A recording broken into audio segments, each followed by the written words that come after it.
সারা দেশে হাম এবং এর উপসর্গে শিশু মৃত্যুর সংখ্যা বাড়ছে। হাসপাতালগুলোতে রোগীর চাপ বাড়তে থাকায় দেখা দিয়েছে শয্যা সংকট। খুলনা থেকে এই বিষয়ে বিস্তারিত জানাতে যুক্ত হচ্ছেন সহকর্মী রাজু হাওলাদার। রাজু, হাসপাতালের চিকিৎসা ব্যবস্থা কেমন দেখছেন? এই বিষয়ে চিকিৎসকরা কি বলছেন, সব মিলিয়ে জানাবেন।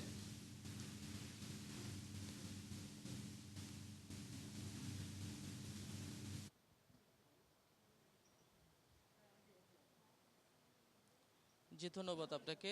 খুলনার চিত্র বলতে আসলে হামের সংক্রমণ নিয়ে রোগীদের খুবই প্রচণ্ড আকারে তাদের আসা যাওয়া বাড়ছে এবং তারা চিকিৎসা নিচ্ছেন। তবে আগের তুলনায় এখন একটু বেশি চিকিৎসা নেওয়ার জন্য বিভিন্ন খুলনার হাসপাতালে তারা আসছেন রোগীরা।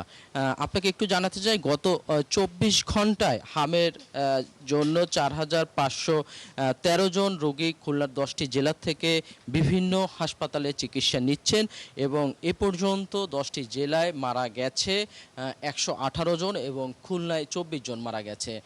আপনাকে আরেকটু জানাতে চাই যে খুলনার যে হামের রোগীরা যে আসছেন কিন্তু সঠিকভাবে চিকিৎসা নিতে পারছেন না, কারণ হচ্ছে শয্যার সংকট।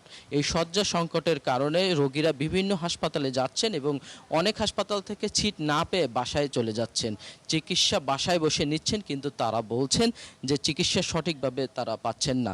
আপনাকে জানাতে চাই যে খুলনার যে 10টি জেলা, সেই 10টি জেলার মধ্যে 130টি হামের শয্যা রয়েছে, কিন্তু ৩০০-এরও বেশি রোগী প্রতিদিন তারা ভর্তি হওয়ার জন্য খুলনায় বিভিন্ন হাসপাতালে আসেন, কিন্তু তারা এর জন্য তাদেরকে এই হাসপাতালে শয্যা না পেয়ে বিভিন্ন বারান্দায়, তারপরে নিচে ফ্লোরে বসে চিকিৎসা নিচ্ছেন এবং হাসপাতাল কর্তৃপক্ষ জানিয়েছেন যে আগের তুলনায় রোগীরা বাড়ছেন এবং তারা জানিয়েছে যে এতটাই ভয়াবহ এই হাম যে করোনায় একজন মানুষ থেকে কয়েকজন ছড়াতো, কিন্তু এই হামের জন্য একজনের হাঁচিতে ছোঁয়াচে রোগের কারণে 18 জন সংক্রমণ হতে পারে।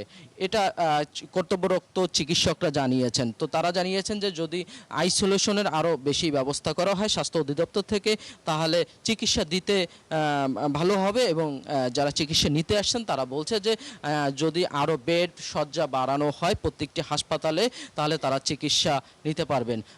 আমি এখানে আছি যে খুলনা জেনারেল হাসপাতালে, এখানেও দেখছেন একই চিত্র যে বেডের সংকট রয়েছে এবং এইখানেও আইসোলেশনের ব্যবস্থা তেমনই নেই।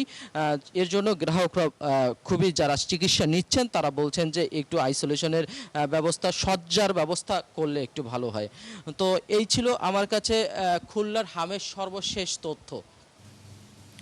রাজু, ধন্যবাদ আপনাকে। আমাদের সাথে খুলনা থেকে যুক্ত হয়ে হামের পরিস্থিতি জানাচ্ছিলেন সহকর্মী রাজু হাওলাদার।